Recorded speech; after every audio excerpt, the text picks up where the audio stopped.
En esta clase, la lección 19 del curso de Inmunología y Tecnología Médica 2020, vamos a hablar sobre las enfermedades autoinmunitarias y en la primera parte vamos a conversar acerca de cómo se pierde la tolerancia a antígenos propios para generar autoinmunidad y enfermedades autoinmunitarias.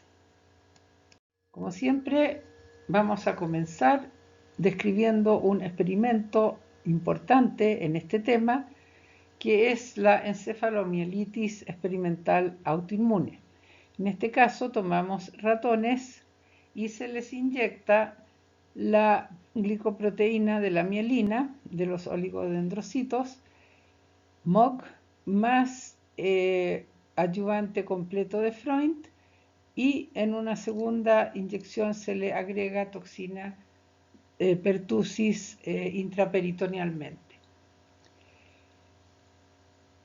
Se observa posteriormente el comportamiento de estos ratones y se ve que a partir de la segunda semana después del procedimiento, el ratón presenta la cola lacia o caída, presenta parálisis parcial de las patas traseras, posteriormente de las patas delanteras, parálisis completa en ambas patas y finalmente está en un estado moribundo para terminar muriendo. Entonces, cuando observamos los tejidos de estas ratitas tratadas de esa manera, se observa que hay múltiples pequeñas lesiones diseminadas y zonas de micronecrosis en el cerebro y la médula espinal. Cuando uno mira qué está sucediendo con los linfocitos, en este caso, y cómo se produce la activación de ellos, podemos observar que las células dendríticas le presentan el antígeno que hemos inyectado con el adyuvante de Freund a través de la estimulación de su receptor Toll-like receptor, le presenta el antígeno a los linfocitos T vírgenes, los cuales van a originar a través de la secreción de citoquinas linfocitos TH3, TH2, TH17, TH1 y T reguladores que van a suprimir la acción de estos últimos. Finalmente, estos linfocitos van a secretar interleuquinas que son proinflamatorias y que van a producir una reacción en el sistema nervioso central.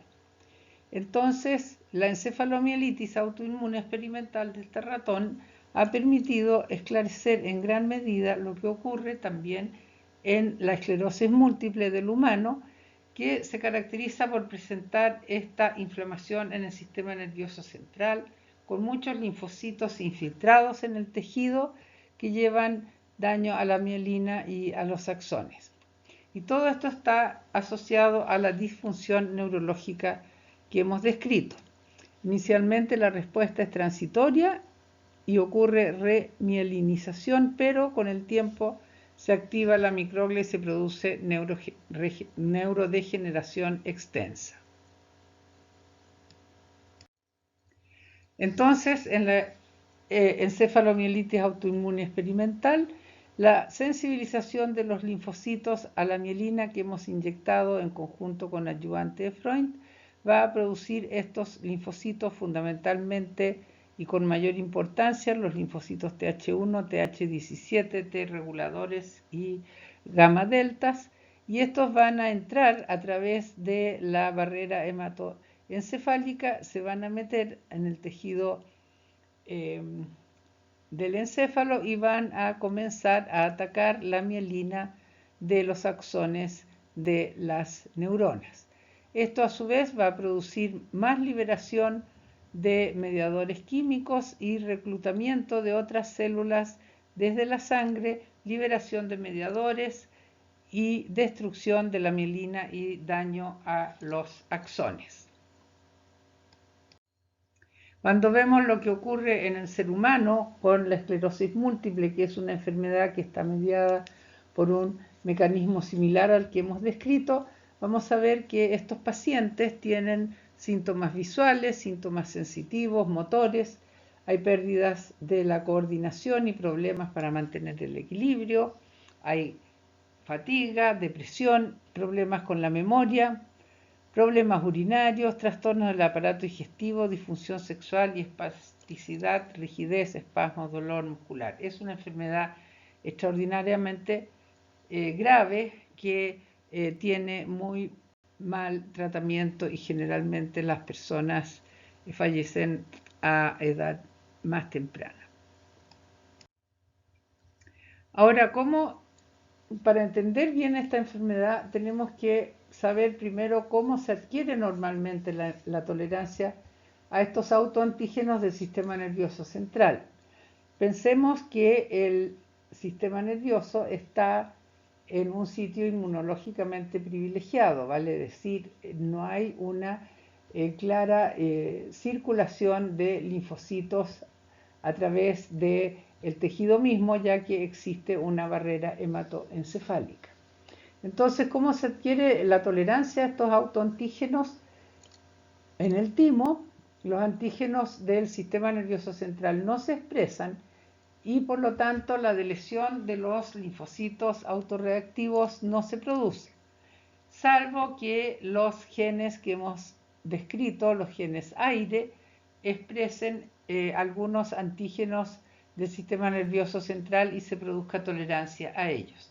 Pero como digo, es una tolerancia que es menor debido a el carácter de secuestrados de los antígenos del sistema nervioso central. Por otra parte, algunos antígenos específicos del sistema nervioso central son sintetizados por células tales como los macrófagos, que podrían, se supone, inducir tolerancia a ellos. Y finalmente también se generan linfocitos T reguladores que mantienen la tolerancia periférica. En el sistema nervioso central, ¿qué características encontramos? Encontramos que hay un escaso número de células inmunes en el tejido nervioso, como dije recién, hay una baja expresión de las moléculas MHC, hay presencia de linfocitos T reguladores y hay producción local de citoquinas que inhiben las funciones efectoras del sistema inmunológico. Y finalmente, en los órganos linfoides periféricos encontramos elementos que favorecen la tolerancia inmunológica hacia este tejido, que son la presencia de linfocitos T reguladores, hay falta de estimulación, hay producción local de citoquinas inhibidoras y está la estimulación de la proteína CTLA4 ubicada en los linfocitos.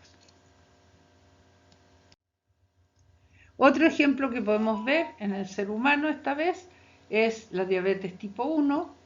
En este caso, los antígenos propios del páncreas, específicamente de los islotes de Langerhans, son procesados por células presentadoras de antígeno locales que migran a los linfonodos y presentan el antígeno de estas células beta a los linfocitos T CD4 autorreactivos. Estos se activan y se expanden clonalmente y generan entonces clones de linfocitos autorreactivos tanto CD4 como CD8. Por otra parte, los linfocitos CD4, H1 y H2 estimulan también a los linfocitos B que han reconocido al antígeno en forma directa. Entonces, estos linfocitos TCD4, TCD8 y los anticuerpos formados por los linfocitos B transformados en célula plasmática se van a ir a ubicar al islote de Langerhans y, como ustedes pueden ver en la fotografía, comienzan a destruir totalmente estas células beta que son las que sintetizan la insulina. Y de esta manera se produce un cuadro clínico denominado diabetes tipo 1.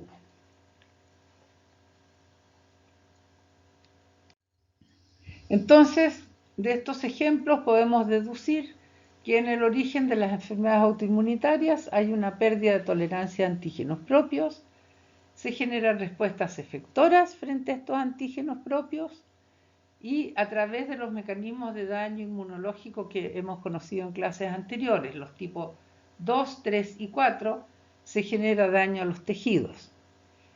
Los tejidos afectados pueden ser únicos o puede también tratarse de lesiones sistémicas. Y estas es entonces las características de una enfermedad autoinmunitaria.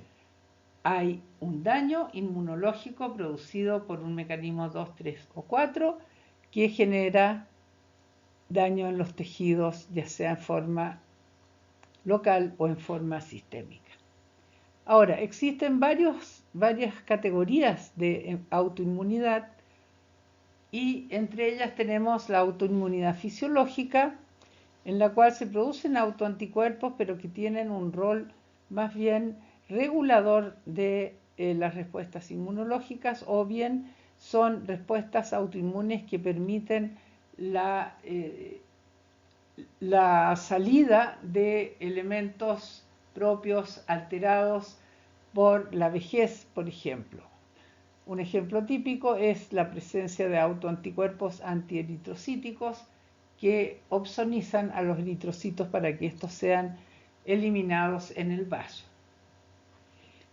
Por otra parte, existe la autoinmunidad post-lesión tisular. Esto ocurre cuando hay antígenos, autoantígenos que normalmente no están circulando, que normalmente no están asequibles al sistema inmunológico y que por algún daño se exponen a este y el sistema inmune que no está tolerante reacciona frente a ellos y produce autoanticuerpos o células autorreactivas.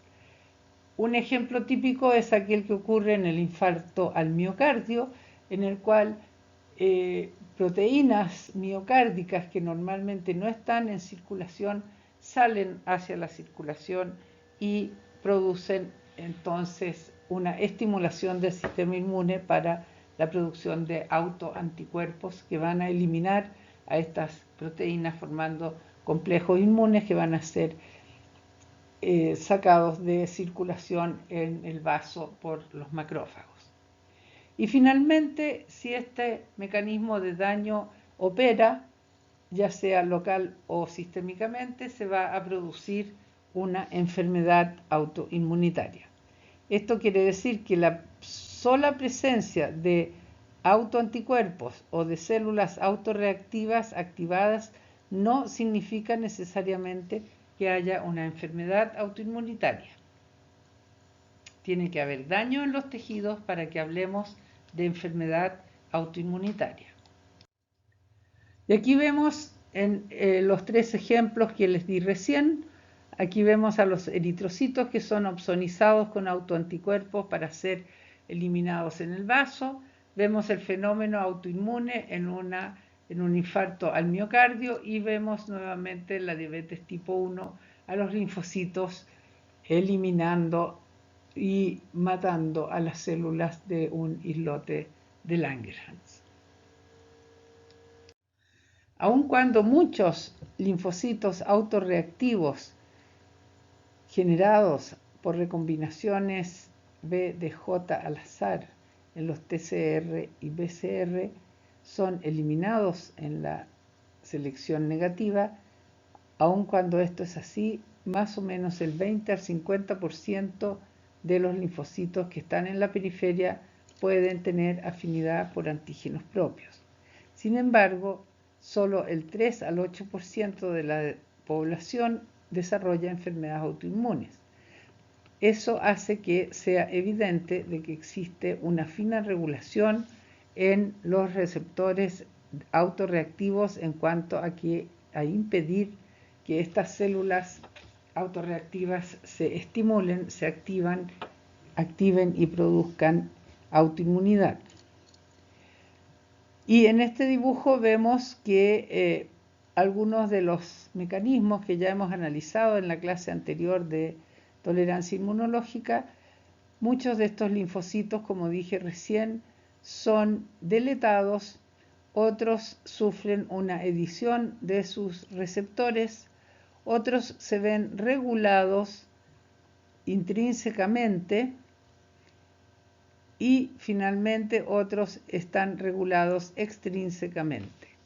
Todos estos linfocitos están presentes y son potencialmente peligrosos en cuanto a que si se pierden estos mecanismos de regulación, entonces ellos pueden actuar en contra de antígenos propios. Entonces, revisando este tema, podemos decir que en esta tabla se pone el tipo de tolerancia en la primera columna, el mecanismo que opera en la segunda columna y la pérdida o cómo se pierde esta tolerancia en la tercera columna. Primero, entonces, la tolerancia central, que consiste en deletar o editar, y la pérdida de la tolerancia se produciría cuando hay una falla en la expresión de estos genes AIRE en el timo, o una falla de cualquier otro tipo en la deleción clonal o en la edición clonal. El segundo punto es la segregación de antígenos. Hay órganos periféricos como la tiroides, el sistema nervioso central, los testículos, donde los antígenos tisulares no están a disposición de los linfocitos en el timo o en la médula ósea como para ser deletados, y tampoco están asequibles a los linfocitos que están en el sistema linfoide periférico. Entonces, cuando hay una alteración mecánica o inflamatoria de dichos órganos, estos antígenos pueden salir y romper el estado de tolerancia. Existe también la anergia periférica, que consiste en la inactivación celular por reconocimiento sin coestimulación, y en este caso la expresión de moléculas coestimuladoras debido a infecciones o a la acción de adyuvantes puede producir un quiebre de la tolerancia a estos antígenos, a estos autoantígenos. Existen también las células T reguladoras, que actúan suprimiendo, ya sea a través de citoquinas o a través de señales de célula en célula, y cuando hay una falla en la generación o en la función de los linfocitos T reguladores en el timo o la periferia, se van a producir entonces una probable autoinmunidad. Desviación funcional, la diferenciación de linfocitos T reguladores que limitan la secreción de citoquinas proinflamatorias, y la muerte celular inducida por activación, también conducente a la apoptosis, también puede sufrir alteraciones y conducir a enfermedades autoinmunitarias.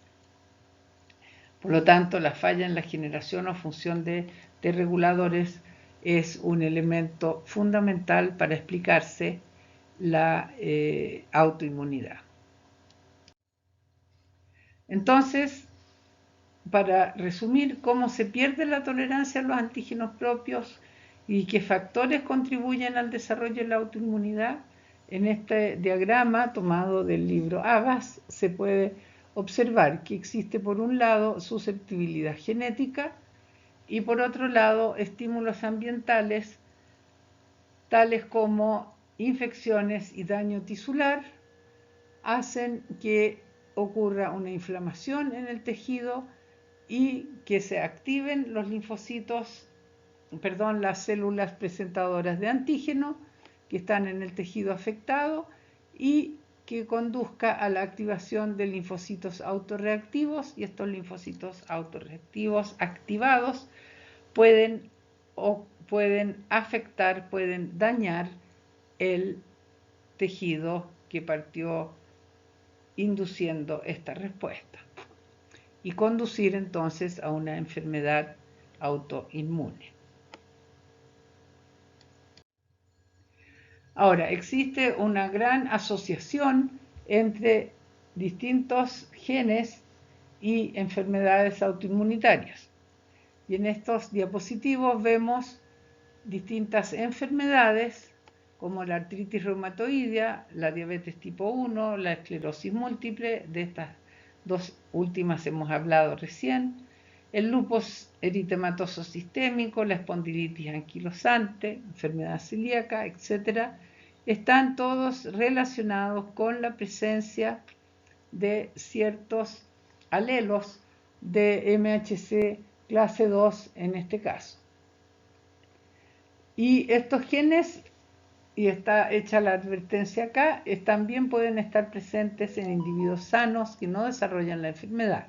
Por lo tanto, no es una causa directa, exclusiva de estos alelos el que ocurra una enfermedad autoinmune, sino que hace más probable que esa enfermedad autoinmune ocurra en un determinado contexto medioambiental.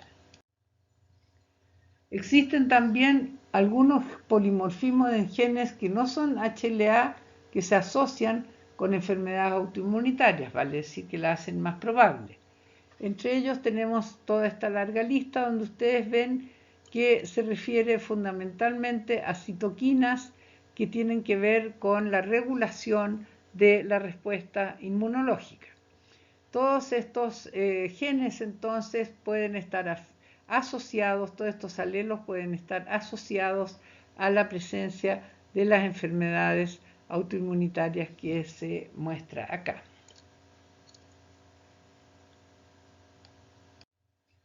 También hay ejemplos de mutaciones de genes determinados que producen enfermedades autoinmunitarias. Por ejemplo, una mutación en el gen aire va a conducir a una situación donde hay destrucción de los órganos endocrinos por anticuerpos y linfocitos, esto en el ratón. Y la falla entonces es una falla en la tolerancia central y lo que se produce, se supone, en el humano o equivalente a esto que ocurre en el ratón, es el síndrome poliendocrino autoinmune. También se ha descrito con C4 en el lupus eritematoso sistémico, con el CTLA4 y con las proteínas FAS ligando. Entonces, en todos estos casos hay mutaciones que conducen a enfermedades autoinmunitarias. Y aquí tenemos la continuación del diapositivo anterior. El FOXP3 conduce a un infiltrado linfocítico multiorgánico, una deficiencia en las células T reguladoras y una mutación en el gen de la interleuquina 2 o del receptor para la interleuquina 2, lo mismo puede conducir a un desarrollo defectuoso de los linfocitos T reguladores y eso nos lleva a que al no haber regulación se produzcan respuestas autoinmunológicas. ¿Cuáles son los estímulos ambientales que contribuyen a la pérdida de la tolerancia a los antígenos propios? Como ya lo habíamos adelantado, la liberación de antígenos secuestrados, vale decir antígenos que normalmente por su ubicación anatómica no tienen contacto con el sistema inmune, que por algún motivo, especialmente un motivo de alteración mecánica del tejido, puede liberar antígenos y conducir a una respuesta autoinmune. Esto puede ocurrir en una enfermedad autoinmunitaria denominada oftalmía simpática, que es lo que se muestra en este recuadro, donde el humor vítreo ocular puede sufrir debido a un traumatismo salida hacia el tejido adyacente, ser incorporado hacia el linfonodo por los linfáticos aferentes y conduciendo a una respuesta inmunológica autoinmune. Lo mismo que hemos descrito para el sistema nervioso central en el caso de la encefalopatía experimental autoinmune. Otra manera de perder la tolerancia a antígenos propios es la adquisición de actividades coestimuladoras en CPA. Cuando estas células presentadoras de antígeno están siendo muy estimuladas por citoquinas en el contexto de una inflamación, de una infección, entonces van a presentar los antígenos o pueden presentar antígenos propios que nos llevan a activar linfocitos autorreactivos a través de señales coestimuladoras. Otra explicación que se ha dado para la aparición de enfermedades autoinmunitarias es lo que ocurre debido al mimetismo molecular. ¿De qué se trata esto? Se trata de la percepción de que muchos antígenos de microorganismos, tanto bacterias como virus, pueden ser compartidos por tejidos propios. Y en ese caso, una respuesta inmunológica que va dirigida contra ese microorganismo va también a atacar al tejido propio. Es lo que ocurre en la glomerulonefritis post-estreptocócica, donde una infección por estreptococos ataca a los glomérulos, ya que el estreptococo y el tejido renal comparten antígenos. Y finalmente se puede perder la tolerancia debido a la activación policlonal de linfocitos T y B. Por ejemplo, los lipopolisacáridos en bacterias gram negativas son activadores policlonales de linfocitos B. ¿Qué quiere decir esto? Que estos lipopolisacáridos, que ya hemos conocido como PAMs, pueden activar a muchos linfocitos B independientemente de su especificidad. Entonces, dentro de esas especificidades puede haber especificidades para antígenos propios. Por otra parte, las enterotoxinas bacterianas son activadores policlonales de linfocitos T y pueden activar muchos clones linfocitarios, entre ellos clones autorreactivos, señalados aquí de color rojo.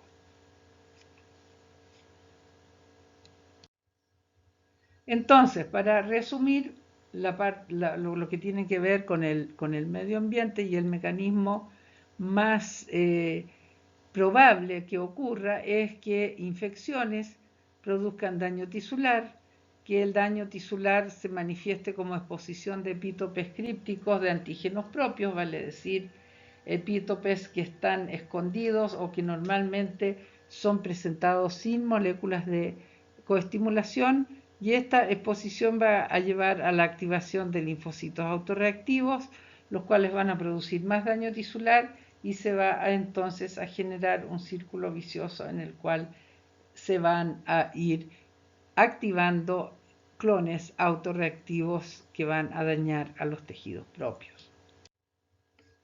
Y aquí en este diapositivo se muestra con un resumen de cuáles son los mecanismos que están ligados a los agentes infecciosos. Ya hemos hablado de la reacción cruzada, hemos hablado del mimetismo molecular, de la activación policlonal de linfocitos T, de la ruptura de santuarios inmunológicos y de la modificación de la expresión de HLA.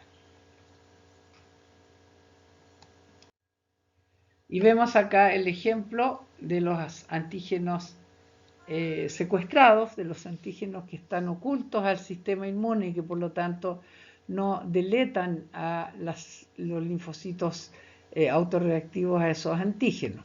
Por ejemplo, aquí vemos representado el testículo con la barrera hematotesticular que hace que los antígenos de las células testiculares no estén al alcance de las células dendríticas, ni de los macrófagos, ni de los linfocitos, como para producir la delesión o producir la tolerización de estos linfocitos. Si ocurre un rompimiento mecánico de esta barrera y salen los antígenos testiculares hacia el intersticio, pueden ser captados por células dendríticas presentados a linfocitos T y este sistema inmunológico armar una respuesta inmune contra los antígenos testiculares y producir lo que se conoce como infertilidad masculina autoinmune. Otro ejemplo que se muestra acá y del cual ya hemos hablado es la oftalmía simpática, donde se liberan antígenos del glóbulo ocular del humor vítreo, del globo ocular, y que van a ir a activar linfocitos autorreactivos que van a producir problemas en ambos globos oculares. Entonces se pierde la tolerancia, los linfocitos atacan a los tejidos propios y los destruyen, y surgen así las enfermedades autoinmunitarias. En esta lámina histopatológica se ve lo que ocurre en la tiroiditis de Hashimoto, donde los antígenos son antígenos de las células tiroideas, y si ustedes ven, se produce una infiltración linfocitaria masiva, y todos estos linfocitos aquí presentes más anticuerpos van a producir la destrucción del tejido tiroideo en este caso. La causa entonces de toda enfermedad autoinmune es una pérdida de la tolerancia o una regulación defectuosa de linfocitos T y B autorreactivos que conduce a un desbalance entre activación y control.